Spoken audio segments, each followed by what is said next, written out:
তোমাদের জন্য দারুণ সুখবর, নতুন নোটিফিকেশন জারি হয়েছে। আরআরবির তরফ থেকে অফিসিয়াল নোটিফিকেশন জারি হলো।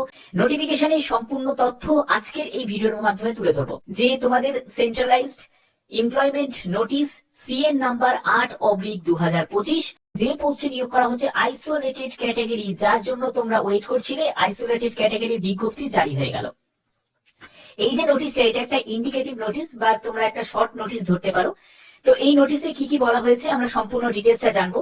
এখানে তোমাদের আবেদনের শেষ তারিখ হচ্ছে 29শে জানুয়ারি 2026। 30শে ডিসেম্বর থেকে আবেদন শুরু হচ্ছে।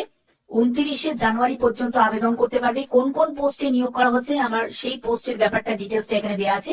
সিনিয়র পাবলিসিটি ইন্সপেক্টর পোস্ট আছে, লেভেল 6 এর মধ্যে পড়ছে এবং ইনিশিয়াল পে তোমরা দেখতে পাচ্ছ C1 ক্যাটাগরি মেডিকেল স্ট্যান্ডার্ড, 18 থেকে 33 বছর হচ্ছে বয়স।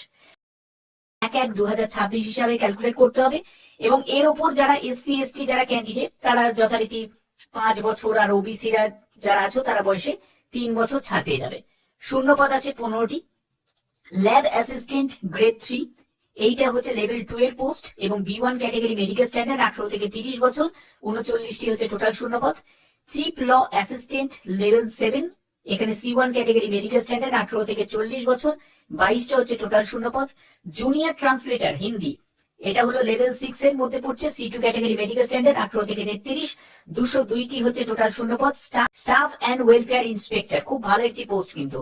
এই পোস্টটি তোমাদের লেভেল 6 এর মধ্যে পড়ছে, C1 ক্যাটাগরি মেডিকেল স্ট্যান্ডার্ড, 18 থেকে 33 বছর, আর 24টা হচ্ছে টোটাল শূন্য পদ। পাবলিক প্রসিকিউটর, এই পোস্টটি হচ্ছে লেভেল 7 এর মধ্যে পড়ছে, C1 ক্যাটাগরি মেডিকেল স্ট্যান্ডার্ড, 18 থেকে 32 বছর, 7টি হচ্ছে টোটাল শূন্যপদ। এবং সায়েন্টিফিক অ্যাসিস্ট্যান্টের জন্য এখানে level 6 B1 category medical standard, 18 থেকে 35 বছর, 2টি হচ্ছে টোটাল শূন্যপদ। টোটাল এখানে শূন্যপদ দেওয়া হয়েছে 311টি। এবার এই যে শূন্যপদে তোমাদের নিয়োগ করা হচ্ছে, জানি শূন্যপদটা কম আছে, কিন্তু একটা কথা মাথায় রাখতে হবে, এগুলো যেহেতু পার্মানেন্ট পোস্টে নিয়োগ করা হচ্ছে এবং আইসোলেটেড ক্যাটাগরি পোস্টগুলোতে শূন্যপদ কমই থাকে। সব থেকে গুরুত্বপূর্ণ বিষয় তোমরা দেখো, এখানে বেশিরভাগ কিন্তু C1 C2 C1 category medical স্ট্যান্ডার্ডের পোস্টই কিন্তু রয়েছে। এবার C1 আর C2 ক্যাটাগরি মেডিকেল স্ট্যান্ডার্ড মানে হচ্ছে, যদি তোমার চোখের কোনো সমস্যা থাকে, হাই পাওয়ারে কোনো চশমা পড়ো, তাহলে সেক্ষেত্রে তাদের জন্য কিন্তু এই পোস্টগুলো কিন্তু বেস্ট। মানে C1 C2 ক্যাটাগরি মেডিকেল স্ট্যান্ডার্ডের পোস্টগুলো কিন্তু বেস্ট। কারণ তোমরা জানো রেলওয়ের ক্ষেত্রে যেটা সব থেকে বেশি কড়াকড়ি করে, যার জন্য মেডিকেলে বাদ পড়ে যায়, সেটা হলো চোখের জন্য। তো যাদের চোখের সমস্যা, তাদের জন্য C1 C2 এইসব যে ক্যাটাগরি পোস্টগুলো তোমরা কিন্তু এই যে আইসোলেটেড মিনিস্ট্রিয়াল আইসোলেটেড যে বিজ্ঞপ্তি যে জারি হয়, সেখানেই তোমরা সেটা পাবে, বেশি করে পাবে। ওকে, তোমাদের এখানে আধার ভেরিফিকেশন করতে হবে। আধার ভেরিফিকেশন করে তোমরা এটা ব্যাপারটা তোমরা জানোই যে আধার ভেরিফিকেশনে তোমাদের আগে থেকে কিন্তু 100% তোমাদের ম্যাচিং করিয়ে নেওয়া হবে। Full name, date of birth, তোমাদের 10th এর পাসের সার্টিফিকেট, ঠিক আছে, আধার দিয়ে তোমাদের আপডেটটা করিয়ে নিতে হবে।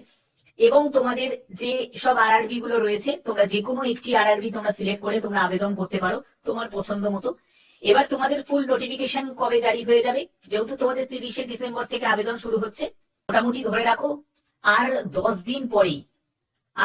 দিন পরেই তোমাদের ফুল নোটিফিকেশন কিন্তু জারি হয়ে যাবে। 27 তারিখের মধ্যেই তোমাদের ফুল নোটিফিকেশন কিন্তু জারি হয়ে যাওয়ার সম্ভাবনা রয়েছে, কারণ এটা যেহেতু শর্ট নোটিফিকেশন জারি, আর এমনিতেও তো তোমাদের ডেট দিয়ে দিয়েছে কত তারিখ থেকে তোমাদের আবেদন শুরু হচ্ছে।